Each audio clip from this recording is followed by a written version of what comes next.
બહુ સુંદર વાત કરી વાલા કુટુંબીજનો. મનુષ્ય માત્રનો પરમ ધર્મ જે છે એ એક જ છે કે અધોક્ષજની ભક્તિ કરવી.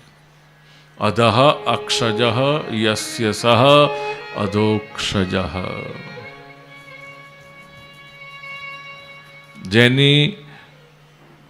જેના નયન પોતાના ચરણમાં રહેલા ભક્તો ઉપર રહેલી છે તે અધોક્ષજ.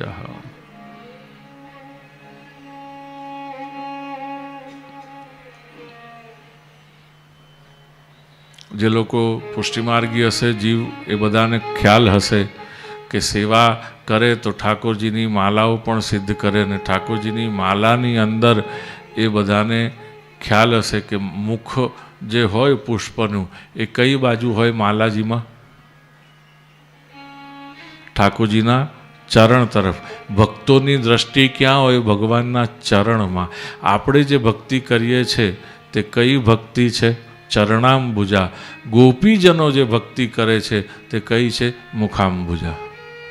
એટલે જે ભક્તો છે, માલામાં એક એક પુષ્પ એ એક એક ભક્તનું પ્રતીક છે. એક એક પુષ્પ એક એક ભક્ત છે. અને માટે આ પુષ્પ અને આ પુષ્પની માલા એ કેવલ ભગવાનને અર્પણ કરાય, અન્યથા એને વપરાય નહીં. અને માલાજીમાં જોઈએ છે કે પુષ્પનું મુખ ક્યાં હોય? ચરણ. ઠાકોરજીના ચરણ સન્મુખ હોય, મુખ સન્મુખ નહીં. ચરણાંબુજા ભક્તિ છે આપણે. તો જેટલા પણ ભક્તો છે એમને તો આ ખ્યાલ છે જ, એમને કંઈ ખ્યાલ આપવાની જરૂર નથી. પણ એના ઉપરથી આપણને સમજ પ્રાપ્ત થાય છે કે આપણે ઠાકોરજીના ચરણમાં કેવલ જઈએ એટલે કેવલ ચરણમાં આપણી દ્રષ્ટિ હોય. આપણી દ્રષ્ટિ જો ભગવાનના ચરણમાં હોય ને તો ભગવાનની દ્રષ્ટિ આપણા ઉપર પડી જ જાય છે.